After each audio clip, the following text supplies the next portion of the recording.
Well, Guy, in the wake of this traumatic and sad incident, Detroit Police Chief Stanley Knox held a press conference that was at times very emotional for him just a few moments ago. We'll have more on that just a bit later. As of right now, 7 Detroit police officers, including a sergeant who stood by and watched this incident without intervening, have been suspended without pay. At the scene, Malice Green's blood still runs in the street at West Warren and 23rd on the city's southwest side. As you can see there, rocks and bottles, and you can see tear gas canisters being fired. There are reports of gunshots also being fired. According to police reports and court testimony, Inkster police officer Melendez puts Dent in a chokehold and then delivers 16 blows to his head. Breaking news, violent protests, running street battles breaking out in Baltimore after the funeral for Freddie Gray. Rioters pelting police with rocks and smashing a squad car. At least 7 police officers are now down, they're wounded. We see this on a national basis, and there's some stats that talks about over 11 million police contacts a year and hundreds of thousands of incidents where law enforcement have to establish control in situations. Very few of those end up in a lot of the sensational headlines and video clips that we see. But those are what are burned in everybody's mind. There's a us and them mentality when it comes to what they see on TV. They see police officers acting out of bounds, acting illegally, like we've seen in the news too many times in the last couple of months. I don't like for someone to assume that he or she is above me or above anybody else. But the way we've constructed the police is that the police are above everybody else, and that's problematic for me. I grew up with this idea that if you're in trouble, you go to the cops, and more my interaction with officers have become, they're not going to help you. There is no help going to the police. So ENPACT, Enhancing Police and Community Trust, is just another concept that we're bringing forward in our efforts around community engagement. Really trying to be proactive. So we recognize all the things that are going on nationally that impacts the relationship. And we haven't had as significant things in Washtenaw County, but we don't want to wait till that occurs. We think we need to invest in the community, invest in that relationship up front. And it's really not about us bringing folks in and preaching to them.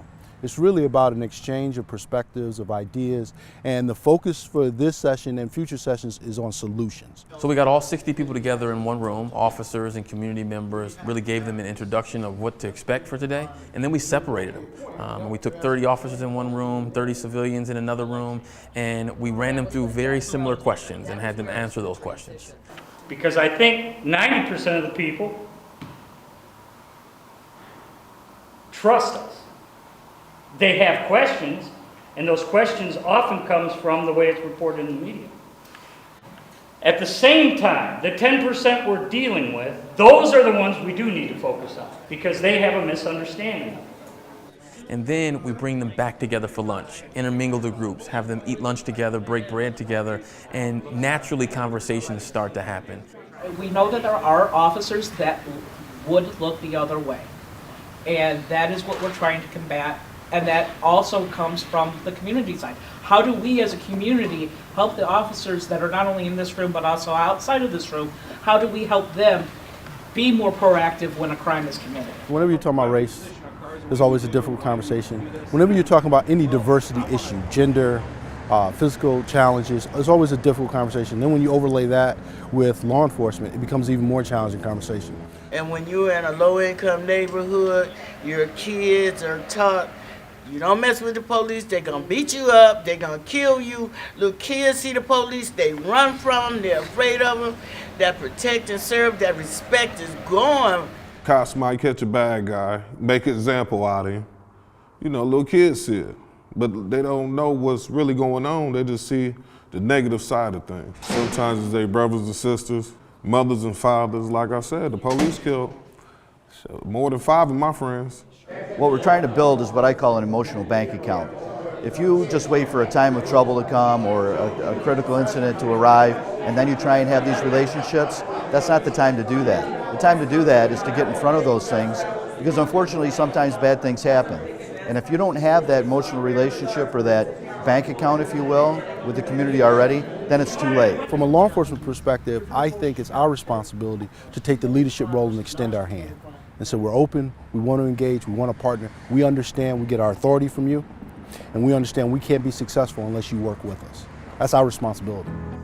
I just hope the community can be a little more close-knit. You know what I mean? Without each side of the field fearing each other.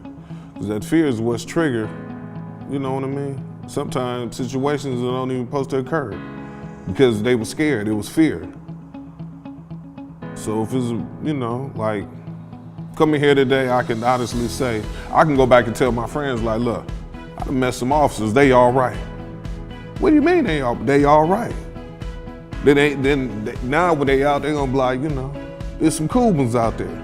The goal is really to get people to have a different understanding, to get citizens to understand what law enforcement perspective is, to get law enforcement to understand what citizens' perspective is, and to have some then common understanding from both sides. And then ultimately, it can't be law enforcement trying to have a solution or the community trying to have a solution. It's got to be a unified front to really come up with what is the solution? How do we get the relationship to be better? How do we have the kind of policing that we really all expect? Whether you wear the badge or you're a community member, we all expect the same things. Today allows us to really share what we expect together.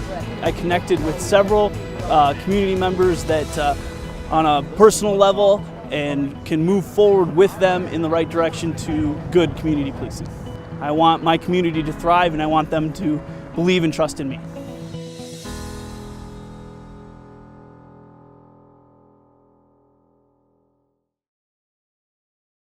Wow, that was a fantastic approach to interacting with the public, and I found it quite interesting to see the perceptions out there that some folks have, kind of the media outlets that are out there and how much negativity is being expressed and developing this perception that they have.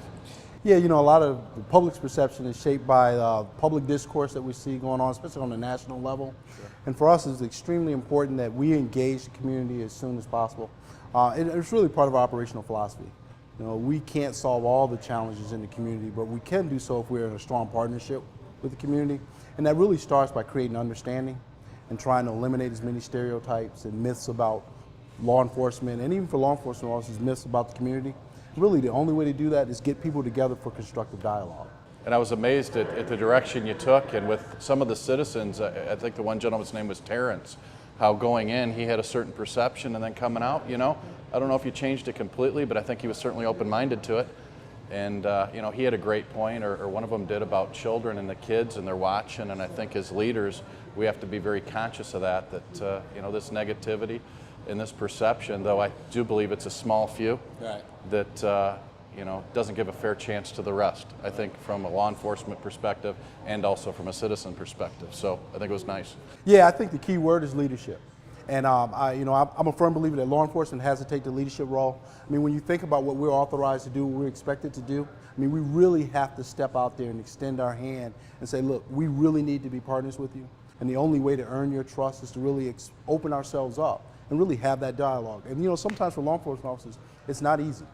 I mean, even some of the officers in the room, you could see they received it, and I think they did a very professional job, but it was hard to hear some of that criticism. But I think we can grow from that. No, and I think in a focus group setting like that, it was wonderful, you know. I think we could all learn from maybe an all-state perspective where they do accident forgiveness to help earn trust. Maybe you could come up with an accident or a ticket forgiveness for maybe one out or something like that. But I think that's interesting. That would have to be a reciprocal thing, because we're going to make a mistake every now and then. And you know, it's funny you put it that way. You know, you hear this stuff with Ferguson in Baltimore, and the question is always, well, what happens if something like that happened in Washtenaw? I would hope we'd get that one mistake forgiveness, at least have enough credibility and earn the community's trust where they would say, well, let's just wait. You know, we trust these guys to try to do the right thing. They're human, they may make a mistake, so let's give them an opportunity to right that mistake and do it as open and as engaged with the community as possible. Absolutely, absolutely, and we appreciate you keeping us safe and all the work that you do. And from the LaFontaine family and the LaFontaine Automotive Group, we thank you for watching and stay tuned. See you next time.